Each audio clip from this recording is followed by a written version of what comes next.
அண்மை செய்தியாக நாம் பார்க்கிறோம்.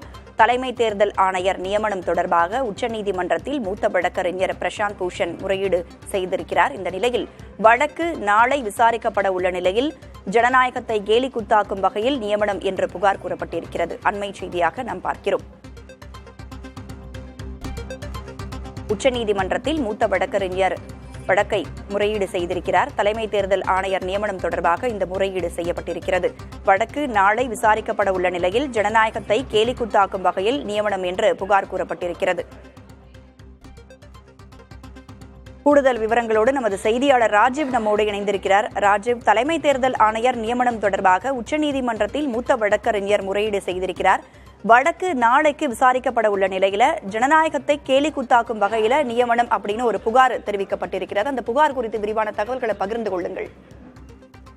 ராதா, அதாவது நேற்று இரவு தலைமை தேர்தல் ஆணையர் ஞானேஷ்குமார் நியமனம் செய்யப்பட்டிருந்தார். அதே போல தேர்தல் ஆணையரும் நியமனம் செய்யப்பட்டார். அந்த அறிவிப்புகள் வெளியாகி இருந்தது. இது தொடர்பாக ஏற்கனவே தொடரப்பட்ட வழக்குகள் நாளை தினம் உச்சநீதிமன்றத்தில் வர இருக்கக்கூடிய நிலையில் இன்றைய தினம் வழக்கறிஞர் பிரசாந்த் பூஷன் உச்சநீதிமன்றத்தில் ஒரு முறையீடை முன்வைத்திருந்தார்.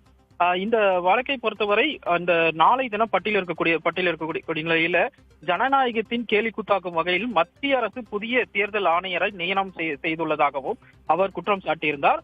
மேலும் மத்திய அரசின் இந்த செயல்பாடு உச்சநீதிமன்றத்தின் முந்தைய உத்தரவுகளை மீறும் வகையில் உள்ளதாகவும் அவர் குற்றச்சாட்டை முன்வைத்திருந்தார். இந்த தேர்தல் ஆணையர் நியமனம் தொடர்பான வழக்கு முதல் வழக்காக நாளை தினம் விசாரிக்கப்படும் என நீதிபதி சூரியகாந்த் தலைமையிலான அமர்வு தற்போது அந்த அறிவிப்பை வெளியிட்டிருக்கின்றார்கள். நாளை தினம் வழக்கு ஏற்கனவே பட்டியலிடப்பட்டிருந்த நிலையில் இன்றைய தினம் இந்த முறையீடானது முன்வைக்கப்பட்டிருந்தது. ஏனென்றால் ஏற்கனவே நேற்று இரவே அந்த வழக்கு விசாரணை நிலவில் இருக்கும் பொழுது தேர்தல் ஆணையர் நியமனமானது செய்யப்பட்டிருக்கின்றது. இதனை எதிர்க்கும் வகையில உச்சநீதிமன்றத்தின் இந்த முந்தைய தீர்ப்புகளை பொய்யாக்கும் வகையில் அதனை மீறும் வகையில் இந்த நியமனமானது செய்யப்பட்டிருப்பதாக பிரசாந்த் பூஷன் தனது இந்த மேல்முறையீட்டு மனுவின் போது அந்த வாதங்களை முன்வைத்தார். இந்த வாதங்களை ஏற்றுக்கொண்ட நீதிபதிகள் நாளை தினம் வழக்கு பட்டியலிடப்பட்டிருக்கின்றது. முதல் வழக்காக இந்த வழக்கானது விசாரணைக்கு எடுத்துக்கொள்ளப்படும். தற்போது நீதிபதி அந்த அறிவுறுத்தலை வழங்கியிருக்கின்றார். நாளை தினம் இந்த வழக்கானது உச்சநீதிமன்றத்தில் முதல் வழக்காக விசாரணைக்கு வரப்படுகிறது. உச்சநீதிமன்றத்தின் முந்தைய உத்தரவுகளை மீறும் வகையில் மத்திய அரசு செயல்படுகிறது என்ற புகாரை பிரசாந்த் பூஷன் மூத்த வழக்கறிஞர் முன்வைத்திருக்கிறார்.